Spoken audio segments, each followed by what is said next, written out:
So, understanding I'm realistically just your realtor, uh, homeownership does come with certain responsibilities that you might not otherwise have, such as minor repairs.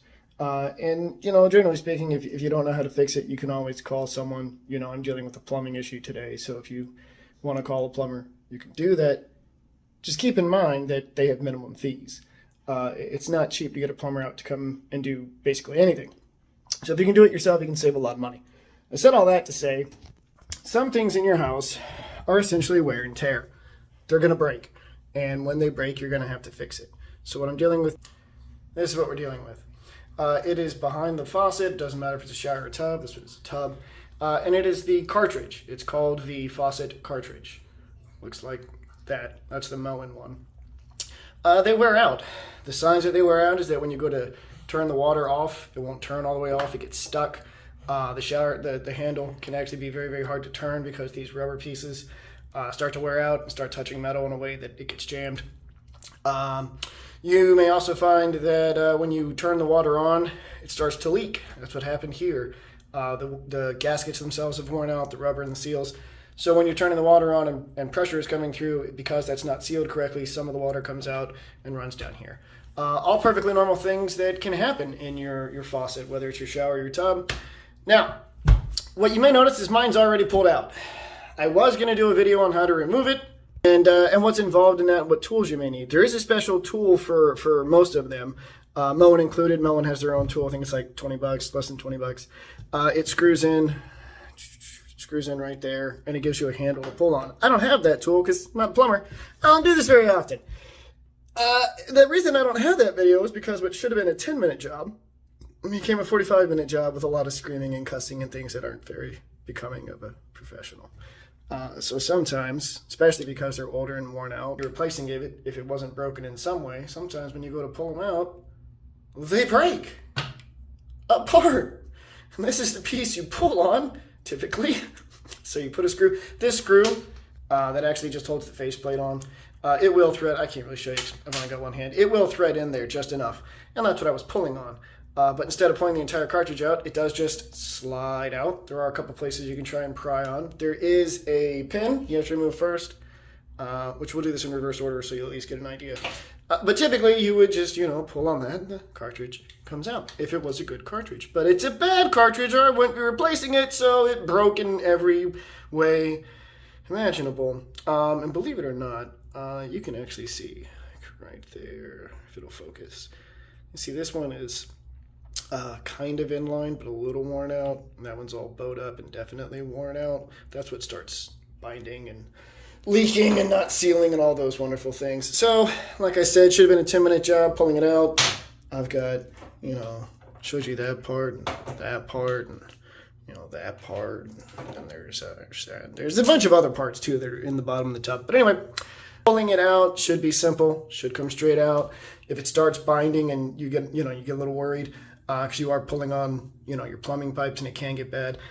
So you can either go buy the tool that's supposed to do it, or at that point, if you're seriously like, it's not coming and I don't know what I'm doing, you might want to call a plumber.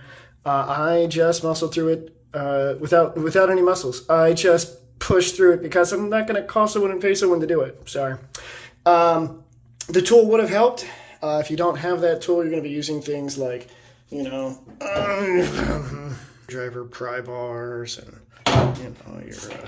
your needle nose pliers, definitely some channel locks. These are channel locks because they're made by Channel. Otherwise, they would just be sliding lock wrenches or whatever the hell they're called. But anyway, use the right term. So we're going to go in reverse order and show you how to put it back in. One thing I didn't say, be absolutely sure you cut off the water supply to your house before you do any of this, because if you start pulling that thing out with the water on, it's going to start spraying all over you. No, I didn't make that mistake. I haven't made that mistake before, but it would be a very easy mistake to make. So, reverse order. We're now going to install the cartridge. You don't see, my thumb's in the way. It says HC, that's hot and cold. This isn't labeled. It should never be labeled, but you'll see one line is red, one line is not. Red is hot. So, that's all there is to that. Does matter because, that ain't great. There you go. Because if you put it in the wrong way, when you turn it for hot water, you'll get cold water. Somewhat obviously, when you turn it for cold water, you'll get hot water. Okay. Now this should just slide right in. Shouldn't have any real issues. We're already hitting issues because I'm recording. That's why we're having issues. No big deal. We'll just literally just press on. There we go. Slides right in, nothing to it. Oh my God. Okay. This piece goes in. So simple. Oh, no. Yep. I'm right. And then that just goes in the back. I need to turn it around. I did put the pin in, didn't I? No, I did not. No, I did not. See? Just goes right there. You can actually see where it clips. I might need a cameraman for some of these things so that doesn't happen. But it's all good. You just can't see what I'm doing right now. You'll have to take my word for it. There you go. That's it. Just goes in. Then that holds it in. That's the first thing you have to pop out to remove all this crap. Again, really shouldn't be difficult. Shouldn't be being the operative here. I think a tripod would have made this video a little more enjoyable. Whatever. We're already here. All right, that should be it. And then the faceplate goes back on.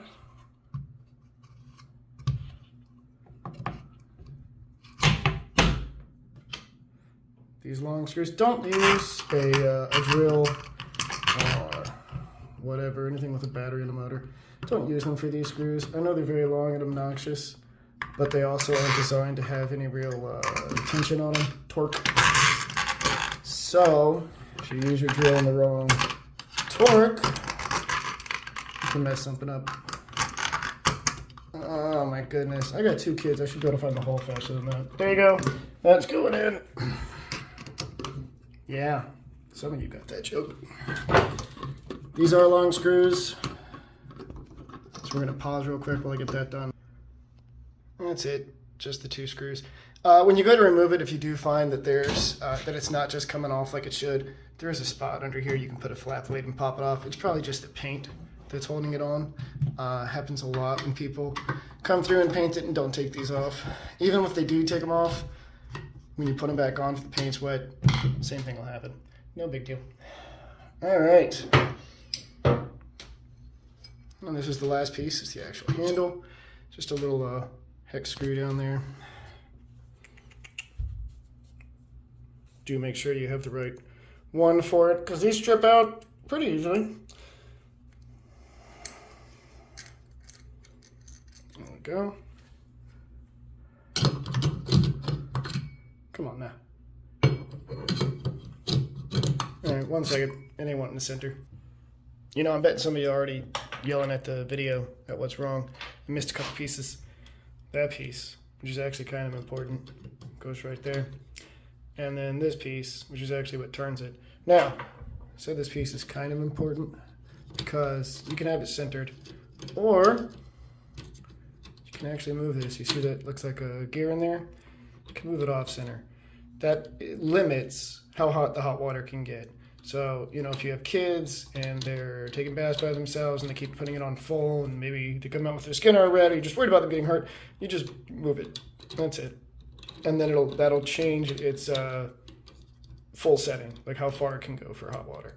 That's all that's for. I did skip that, my bad, and this piece as well, but that piece goes on in a second. So I'm gonna go back to putting all these pieces in the right order. My apologies for that. Like I said, somebody was probably screaming like, you forgot something. All right, and then this just slides on. None of these are screwed in yet. And then this piece just goes on to that right there, screws onto it, screws right through there, holds on. And that is how you turn the water off and on, the faucet off and on. Obviously my water's off, or that would be a very bad experience. I'm gonna finish putting these pieces on, then turn the water on and show you everything working. All right, and then that screw is on. And that's all it does, is holds that in place. And you can actually turn the water off and on now. I am gonna finish this last piece. Obviously it would be this, and then turn the water on. You could test it right now and be sure that the cartridge is right and that everything is good. You could go turn the water on because this last piece just slides on. But there isn't a secondary water shutoff in this bathroom, so I have to go all the way out to the garage. And I just don't want to take that step. It just sounds like a lot of walking, and I'm old. So going to finish this up and then test it, and hopefully don't have to take anything else back apart. All right, and that's it. It's back installed. Water works. No leaking, no dripping, no running water. Now, one of the things you'll notice when you do this, and you may not, you can test this at home, honestly. It shouldn't take any effort at all to turn this. And you don't really think about it because it happens over time. But when this starts getting where you have to put a lot of pressure behind it to turn it, it's because the cartridge is wearing out. Hold on one second. This is the shower in the same bathroom. And you can see, you have to take my word for it, but it takes quite a bit more effort to turn this. It does not turn easily. It does not flow. Ugh. So once you got all the pieces back on, everything's back in order, you shall have the finished assembly. Turn the water back on, test it, you're good to go. One common mistake, you got your stops wrong. Then when it's in the off position, it will be running.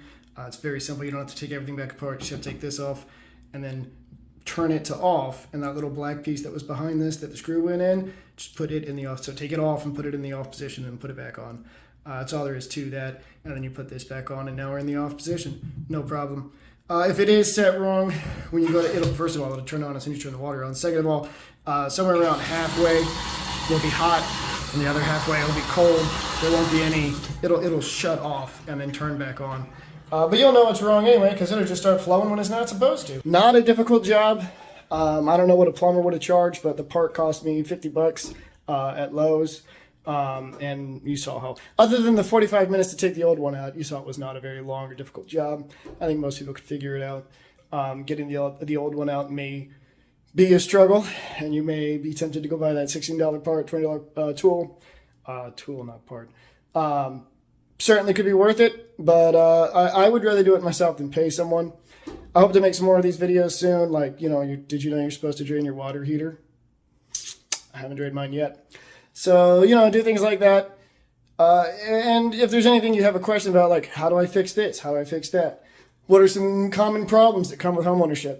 Happy to help you. I'm not a plumber, not an electrician, not licensed to do any of those things. So just keep in mind, if you can fix these things on your own while you own the home, there's nothing wrong with that.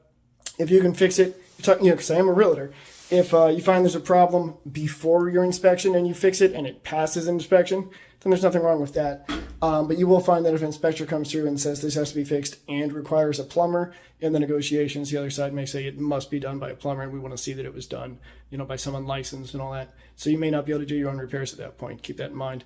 Not saying half-ass a repair and then sell your house. Not saying that at all. But something like this, you don't need a plumber to do that. You don't need a plumber. You don't need an electrician to tighten face plates. You don't need HVAC guy to change your filters. You can do all those things before the inspection, or get an inspection of your own and see what can be done. So even if you're not selling, real estate aside, just as a homeowner, these are things that you can do yourself and save yourself a lot of money, and waiting on someone to come up. Do know where your water shutoff is. I should have said that earlier as well. You do have to cut the water off before you do this, and it's a good thing to know where it is anyway, because if you've got a pipe that burst or something that's running, you don't want to be waiting hours or even days for someone to show up and fix that, and your house is getting damaged in the meantime. You need to know where the shutoff is, cut that off first, and then call somebody if you need to. So definitely ask your realtor or your home builder or whoever to show you where that is. It's usually in the garage. It's labeled. It's usually not hard to find. And that's it. It's pretty simple. Like I said, I hope to do more of these videos. I just recently found out I've had clients who didn't know that they were supposed to change their air filters. Kind of felt like that was a given. Water heater, supposed to be drained every once in a while to prevent buildup. Just a lot of little things. So hope to do more of these videos. Thanks.